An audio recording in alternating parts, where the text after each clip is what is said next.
Oh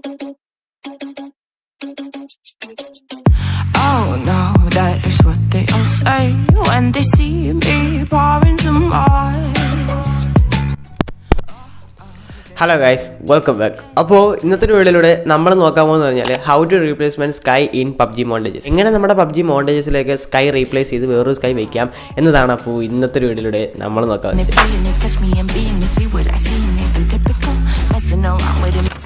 അപ്പോൾ ഇതിനായിട്ട് നിങ്ങൾക്ക് ആദ്യമേ വേണ്ടതെന്ന് പറഞ്ഞാൽ ഒരു മോണ്ടേജ് ആണ്. അപ്പോൾ ഞാനിവിടെ യൂസ് ചെയ്യുന്ന മോണ്ടേജ് ആണെങ്കിൽ നിങ്ങൾക്ക് എൻ്റെ ഡിസ്ക്രിപ്ഷനിൽ പോയി എടുക്കാം. അതല്ലാന്നുണ്ടെങ്കിൽ നിങ്ങൾക്ക് സ്വന്തമായിട്ട് മോണ്ടേജ് ക്രിയേറ്റ് ചെയ്യാനാണ്. അപ്പോൾ അതൊക്കെ നിങ്ങളുടെ ഇഷ്ടം. സോ നിങ്ങൾക്ക് എന്താണ് കംഫർട്ട് അത് നിങ്ങൾ ചെയ്യുക. അപ്പോൾ അതെല്ലാം കഴിഞ്ഞതിന് ശേഷം അടുത്തായിട്ട് നിങ്ങൾ എന്താണ് ചെയ്യേണ്ടത് വെച്ചാൽ നമ്മുടെ Kinemaster ഓപ്പൺ ചെയ്യുക. അപ്പോൾ Kinemaster ഓപ്പൺ ചെയ്തതിന് ശേഷം അടുത്തായിട്ട് നിങ്ങൾ എന്താണ് ചെയ്യേണ്ടത് വെച്ചാൽ പുതിയൊരു ടാബ് ക്രിയേറ്റ് ചെയ്ത് മീഡിയയിൽ പോയതിന് ശേഷം ബാക്ക്ഗ്രൗണ്ട് കളർ ബ്ലാക്ക് സെലക്ട് ചെയ്ത് വരിക. So background colour black select ചെയ്ത് വന്നതിന് ശേഷം അടുത്തായിട്ട് നിങ്ങൾ എന്താണ് ചെയ്യേണ്ടത് വെച്ചാൽ നമ്മുടെ ലെയറിലെ മീഡിയയിൽ പോയതിന് ശേഷം നമ്മൾ ക്രിയേറ്റ് ചെയ്ത് വെച്ചിരിക്കുന്ന ആ ഒരു മോണ്ടേജ് നിങ്ങൾ ഇതിലോട്ടൊക്കെ ഇമ്പോർട്ട് ചെയ്യും. അപ്പോൾ നമ്മളിവിടെ ക്രിയേറ്റ് ചെയ്ത് വെച്ചിരിക്കുന്ന ആ ഒരു മോണ്ടേജ് നിങ്ങൾ ഇതിലോട്ടൊക്കെ ഇമ്പോർട്ട് ചെയ്തതിന് ശേഷം നിങ്ങൾക്ക് എന്തെങ്കിലും അൺവാണ്ടഡ് പാർട്സ് ഒക്കെ ഉണ്ടെന്നുണ്ടെങ്കിൽ അതൊക്കെ ഒന്ന് കട്ട് ചെയ്ത് കളഞ്ഞ് അതൊക്കെ ഒന്ന് മാക്സിമൈസ് ചെയ്ത് വയ്ക്കുക. അതായത് നമ്മുടെ ആ ഒരു മോണ്ടേജ് ഒന്ന് നമ്മുടെ ആ ഒരു സ്ക്രീനിൽ ഫിറ്റാക്കി വയ്ക്കുക. അപ്പോൾ ആ ഒരു ഫ്രെയിമിൽ ഫിറ്റാക്കി വെച്ചതിന് ശേഷം അടുത്തായിട്ട് നിങ്ങൾ എന്താണ് ചെയ്യേണ്ടത് വെച്ചാൽ പിന്നെ ലെയറിലെ മീഡിയയിൽ പോകുന്നത് നമ്മുടെ ആ ഒരു സ്കൈ, അതായത് നമുക്ക് റീപ്ലേസ്മെൻറ്റ് ആവേണ്ട സ്കൈ ഏതാണ് ആ ഒരു സ്കൈ നിങ്ങൾ ഇതിലോട്ട് ഇമ്പോർട്ട് ചെയ്യുക. അപ്പോൾ സ്കൈ ഇവിടെ ഇമ്പോർട്ട് ചെയ്യുന്നതിന് മുന്നേ ആയിട്ട് എനിക്ക് കാര്യം പറയാനുള്ളത് എന്തെന്ന് വെച്ചാൽ നിങ്ങൾക്ക് നിങ്ങളുടെ മോണ്ടേജിലും സ്കൈ റീപ്ലേസ്മെൻറ്റ് ചെയ്യാൻ വേണ്ടി ഞാനിവിടെ ഉപയോഗിക്കുന്ന ആ ഒരു സെയിം സ്കൈ വേണമെന്നുണ്ടെങ്കിൽ ഡിസ്ക്രിപ്ഷനിൽ ലിങ്ക് ഇട്ടിട്ടുള്ളതാണ്. സോ നിങ്ങൾക്ക് അവിടെ പോയിട്ട് ആ ഒരു സ്കൈയുടെ വീഡിയോ ഡൗൺലോഡ് ചെയ്ത് യൂസ് ചെയ്യാനാണ്. ഇതല്ലാതെ നിങ്ങൾക്ക് നിങ്ങളുടേതായിട്ടുള്ള ക്രിയേറ്റിവിറ്റിയിൽ വേറൊരു സ്കൈ ആണ് യൂസ് ചെയ്യേണ്ടതെന്ന് പറഞ്ഞാൽ നമ്മുടെ ആ ഒരു pixels.com എന്ന വെബ്സൈറ്റിൽ പോയി നോക്കിയാൽ മതി. അവിടെ ഇഷ്ടംപോലെ സ്കൈയുടെ വീഡിയോ കിടപ്പുള്ളതാണ്. അപ്പോൾ നിങ്ങൾക്ക് വേണ്ടതായിട്ടുള്ള സ്കൈ ആണ്. സോ അത് നിങ്ങൾക്ക് ഇവിടെ റീപ്ലേസ് ചെയ്ത് വെക്കാനാണ് ഡൗൺലോഡ് ചെയ്ത്.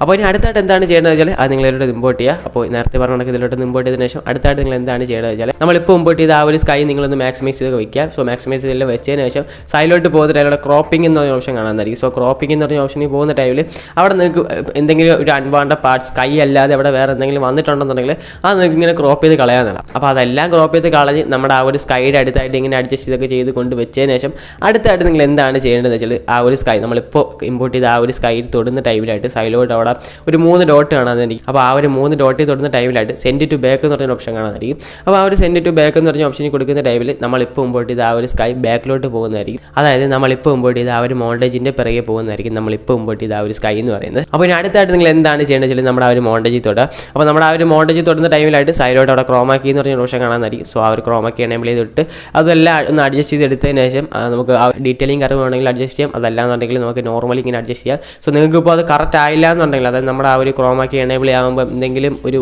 കുഴപ്പം വരുന്നുണ്ടെന്നുണ്ടെങ്കിൽ നിങ്ങൾക്ക് അവിടെ ഡീറ്റെയിൽഡ് കറിവിൽ പോയി അത് അഡ്ജസ്റ്റ് ചെയ്യാവുന്നതാണ്. അപ്പോൾ അതെല്ലാം അങ്ങനെ കഴിഞ്ഞതിന് ശേഷം അല്ലാതെ നമുക്ക് കിട്ടുന്നൊരു ഔട്ട്പുട്ട് എന്ന് പറയുന്നത് നിങ്ങളിപ്പോൾ കാണും.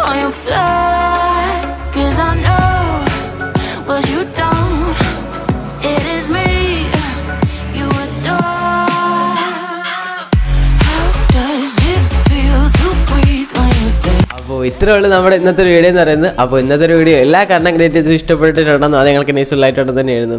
അപ്പോൾ ഇഷ്ടപ്പെട്ടിട്ടുണ്ടെന്നുണ്ടെങ്കിൽ എന്തായാലും വീഡിയോ ലൈക്ക് അടിക്കുക. പിന്നെ ആഡിൽ പോയിട്ടാണ് നമ്മുടെ ഒരു ചാനൽ കാണുന്നുണ്ടെങ്കിൽ നമ്മൾ ഞങ്ങൾക്കത്തെ ഫിലിം മേക്കർ റിലേറ്റഡ് കൺസേൺ ഉണ്ട്. അപ്പോൾ ഫിലിം മേക്കർ റിലേറ്റഡ് കൺസേൺ താല്പര്യമുള്ളവർ ഇഷ്ടമുള്ളവർ തീർച്ചയായിട്ടും നമ്മുടെ ഒരു ചാനലിൽ കൂടെ സബ്സ്ക്രൈബ് ചെയ്യുക. പിന്നെ അടുത്തുള്ള ബെല്ലൈക്കൺ പ്രസ് ചെയ്ത് ഓൺ ലഭിക്കുന്ന ടൈമിൽ ഞാൻ ഇടുന്ന വീഡിയോസ് എല്ലാം നിങ്ങൾക്ക് നോട്ടിഫിക്കേഷൻ ലഭിക്കുന്നതായിരിക്കും. അപ്പോൾ വീണ്ടും നമുക്ക് നല്ലൊരു ഫിലിം മേക്കർ റിലേറ്റഡ് കണ്ടന്റ് തന്നെയാണ്. സോ അതുവരെ